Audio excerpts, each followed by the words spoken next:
आहे महाप्रभु हे बाबा धवलेश्वराय वालालिंगाय नमो नमः।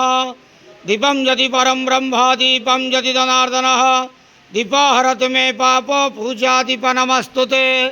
हे बाबा धवलेश्वर वालालिंग महाप्रभु संसार सुखी रखंतु। आज शुभ गुरुवार रे समस्त श्रद्धालु भक्त मानू आश्रीपद करंतु, मनस्कामना पूर्ण करंतु, कर्म क्षेत्र उन्नति करंतु, ग्रहरिष्ट खंडन करंतु, जगतर मंगल करंतु, विश्वर कल्याण करंतु, आपणकर नाम प्रकाश करंतु, सेवकर डाक श्रवण करंतु, समस्त गुआवसा भक्त मानकर मनस्कामना पूर्ण करंतु। महाप्रभु धवलेश्वराय बालालिंगाय नमो नमः।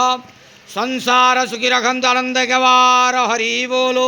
आज शुभ गुरुवार रे समस्त श्रद्धालु भक्त मानू आश्रीपद करंतु आनंद गवार हरि बोलो।